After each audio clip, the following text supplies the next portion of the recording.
जी उठने का दिन, जैसा कि यूहन्ना 14 उसकी 26 आयत में लिखा है, परंतु सहायक अर्थात पवित्र आत्मा जिसे पिता मेरे नाम से भेजेगा वह तुम्हें सब बातें सिखाएगा और जो कुछ मैंने तुमसे कहा है वह सब तुम्हें स्मरण कराएगा।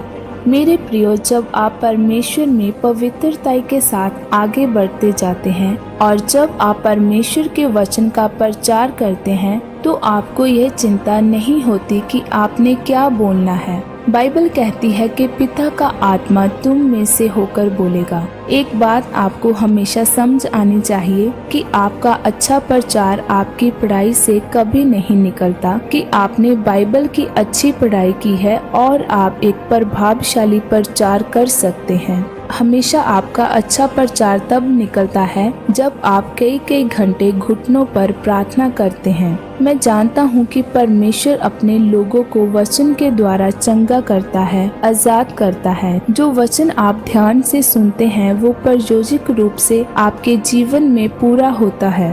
एक बार ईस्टर के दिन से एक दिन पहले मैंने जैसे ही बाइबल उठाई तो परमेश्वर ने पहली बार मुझे भविष्यवाणी के तौर पर दर्शन दिया और मैंने दाखरस को देखा। तब मैंने परमेश्वर से पूछा, परमेश्वर आप मुझे दाखरस क्यों दिखा रहे हैं? क्योंकि कल ईस्टर के दिन तो मुझे लोगों को यह बताना है कि प्रभु यीशु मसीह हमारे लिए मारे गए, उसने हमारे लिए कोड़े खाए, दुख सहा और वो गाड़ा गया और तीसरे दिन मुर्दों में से जी उठा ताकि हमें उद्धार मिले। पर पवित्र आत्मा सबसे ज्यादा जानता है कि आपको क्या बताना चाहिए। परमेश्वर ने कहा, कल मेरे लोगों को दाखरस के बारे में बताना, क्योंकि दाखरस का मतलब है कि मैं अपने लोगों को जीवन दूंगा और ताकत दूंगा। परमेश्वर ने कहा कि मेरे लोगों को बता कि इनके जीवन में चाहे कुछ भी मरा हुआ क्यों ना हो, चाहे वह इनका